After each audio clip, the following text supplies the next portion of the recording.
Bismillahirrahmanirrahim. Assalamu alaikum. Can our Shaykh please open up the causes of being affected by nazar, inshallah? The causes to be affected by nazar. Bismillahirrahmanirrahim. Nazar is eyes, yes? Bad eyes. What does bad eyes means? The one who doesn't like you and he wishes harm on you, whether it is he's putting something there, or he's hiring someone to put something there, or he's making bad dua on you, or he gets upset and he's envious at you, and he's just thinking, he's so good, I wish not to be good on him. All of that is falling into that category. So it doesn't have to be something big, it can be something, just a thought. You understand? That is real. Holy Prophet ﷺ has spoken about this. There are ayats in the Quran that is for this.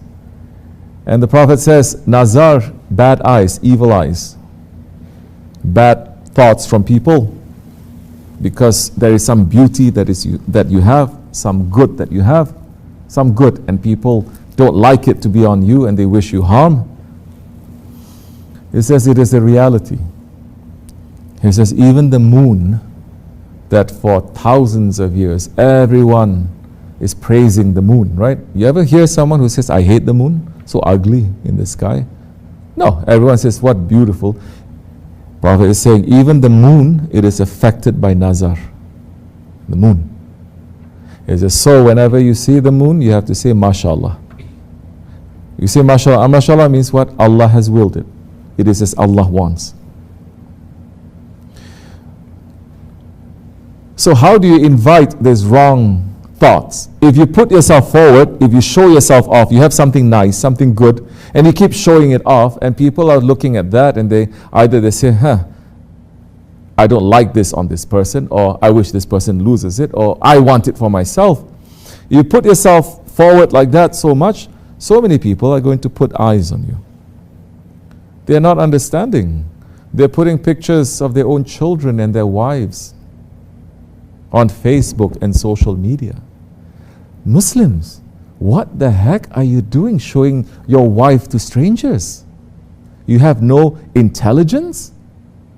What the heck are you doing? Your wife, and you're showing them to strangers that you don't even know, that they may be a pervert, they may be an abuser, they may be evil people, and you're showing them every single day.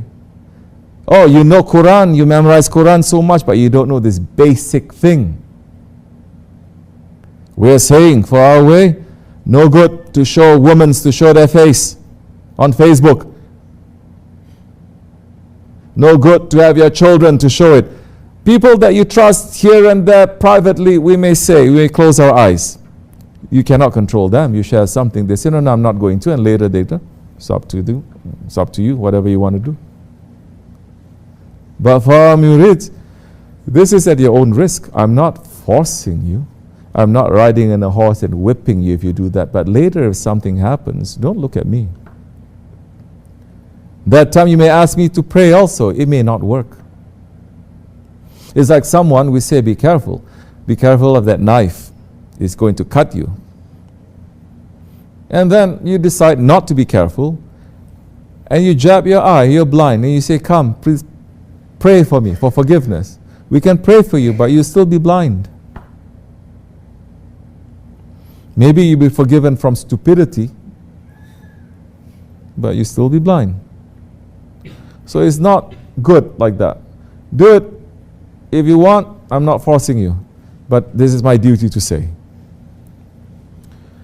And that time people are putting eyes, especially children that are so innocent. Not necessary. It's really not necessary. Whole world is completely drunk in that and blind. Nothing is real anymore.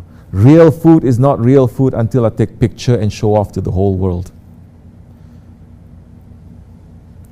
Whatever I have to first show off to the whole world, then it becomes real to me. How weird is that? You cannot even sit and enjoy something. Muslims are number one with this racing. Now they have Muslim dating apps.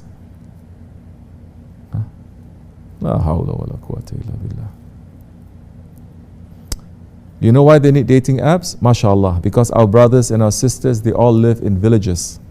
And they never come out from their homes. And they don't see each other.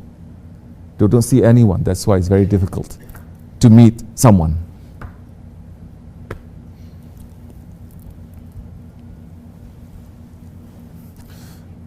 Be careful.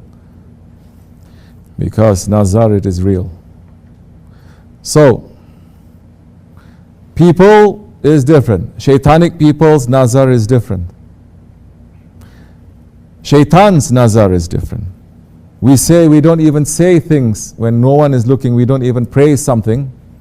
Just leave it like that, because nowhere in the face of this world or anywhere that it is empty. It is always filled with creatures of Allah that you see and you cannot see. And we are here, we are not in Jannat. We're in Asfal Safilin, the lowest of the low. We're in enemy territory. The enemies are all around us. Why are you going to behave like this? Okay, something is good, something is nice. Say MashaAllah. So simple. Say MashaAllah. Don't put yourself forward to expose yourself or your children or your loved ones. There are certain things that you can do to increase that security. You have to pray. You have to give sadaqah. Certain things that you recite, you have to ask for help. You have to step up on your game.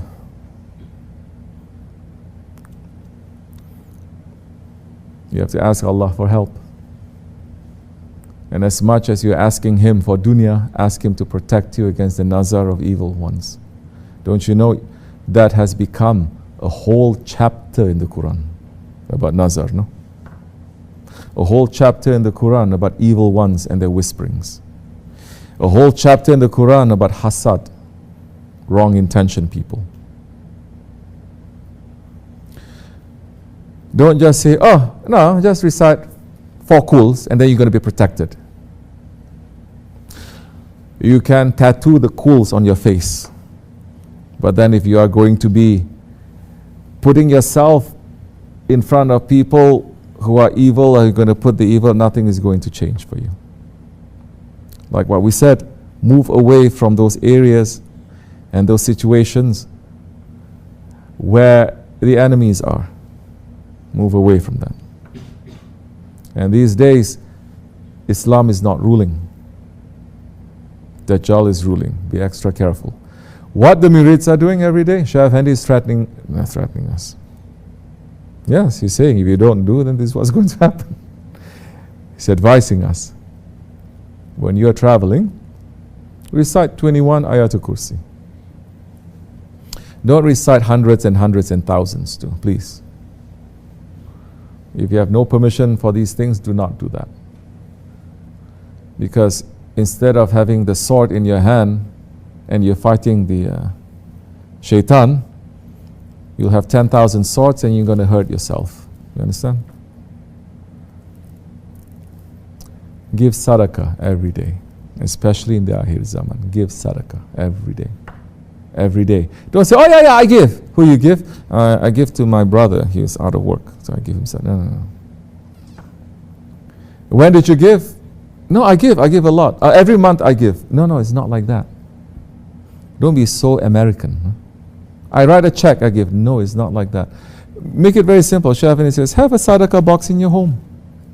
Every time you're going out, put $1, put $2, put something there. This is to protect you, because the curses are raining down these days. They are raining. And it's going to affect believer and unbeliever. And that sadaqah, it is a umbrella that is for you. It is a protection for you. Give sadaqah every day. You understand? Recite certain things. Don't show off. Don't show off. It's no good. And say MashaAllah. And even then, if something hits you here and there, say Alhamdulillah, Allah is reminding me. It could get worse. It could get worse. Allah is reminding me, Alhamdulillah, now I have to do more. Feed people. it is very simple, these things I've said. Very, very simple, especially for us. For these things, it is difficult for so many people. May Allah protect you, inshallah. If you have a shaykh, keep close to him. Physically or spiritually, keep close to him. You'll be protected, inshallah. Fatiha. Assalamu alaikum wa rahmatullah. This much is enough. Wa min Allahu tawfiq. Al-Fatiha. Ameen. Assalamu alaikum.